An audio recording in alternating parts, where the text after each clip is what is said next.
चुड़ैल बहू चालाक सास। एक गांव में मीरा नाम की एक महिला रहती थी। पति के देहांत के बाद बेटे को पालने की जिम्मेदारी उसी ने उठाया। मीरा ने बेटे को अच्छे से पढ़ाकर पाल पोस कर बड़ा किया।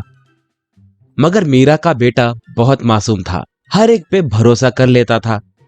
एक बार कन्ना अचानक एक लड़की से शादी करके उसे घर लाता है। बेटे को शादी करके आते देख माँ दंग हो जाती है।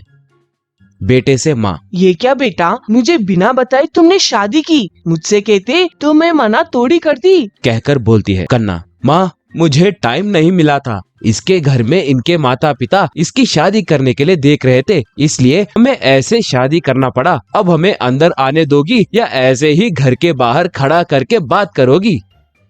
माँ तब, अरे बेटा आओ, अंदर आओ। घर में माँ, वैसे लड़की कौन है, क्या करती है, कहाँ की रहने वाली है, तुमने प्यार किया ये बात मुझे कभी नहीं बताया। माँ मैं तुम्हें ये सब बाद में समझाऊंगा, पहले खाने के लिए कुछ है तो दो, बहुत भूख लग रही है, कहता है। बेटे के भूख की बात सुनकर माँ जल्दी जल्दी खाना बनाने लगती है। एक बार सास बहू से मंदिर आने के लिए कहती है, तब बहू बहाना बनाकर मंदिर जाने से मना करती है। सास को कुछ समझ में नहीं आता है और वो सोच में पड़ जाती है।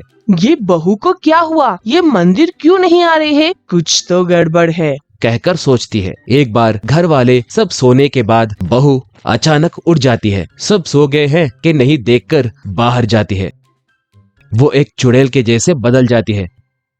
वो सीधे गांव में जाकर वहां पर मौजूद मुर्गियों को और बकरियों को खा लेती है। उसके बाद घर लौट आती है और साधारण रूप में आ जाती है। सुबह बहुत देर से उठती है। ऐसे वो आए दिन करते रहती है। गांव में के बकरियां और मुर्गियों को गायब होते देख गांव वाले बहुत परेशान हो रहे थे। फिर एक बार एक बकरी गायब हो जाती है। अगले दिन भी मीरा की बहू बहुत देर तक सो जाती है। मीरा को बहू पे शक होने लगता है। एक बार उनके घर के सामने एक साधु आते हैं। वो मीरा के घर के सामने आकर अलोक निरंजन भवती भिक्षाम देहि, भवती भिक्षाम देहि, कहता है। मीरा घर के अंदर से आकर उस साधु के कटोरी में चावल डालती है, मगर चावल काला पड़ जाता है। ये देखकर साधु दंग हो जाता है। तब साधु मीरा से, माते आपके घर में जो महिला है ना, वो कोई साधारण महिला नहीं, वो एक चुड़ैल है, कहता है। ये सुनकर मीरा दंग हो जाती है। तब मीरा उस साधु से उस चुड़ैल से बचने का कोई रास्ता है क्या, कहकर पूछती है। तब वो साधु, माते वो एक श्रापित चुड़ैल है, हम उससे बच सकते हैं, इसलिए मैं आपको एक उपाय बताऊंगा, आप मैं जो कहता हूँ वैसे कीजिए, कहकर क्या करना है अच्छे से समझाता है। सास मान जाती है। अगले दिन सुबह सास बहू से, बहू आज हमारे गांव के बाहर के कुएं के पास एक छोटा काम है, तुम्हें भी मेरे साथ आना होगा, कहती है। बहू सोचने लगती है। सास, अरे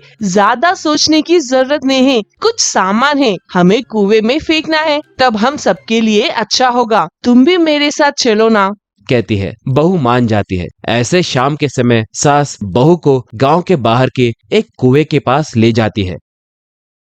तभी अचानक से वो स्वामी जी वहां पर आते हैं।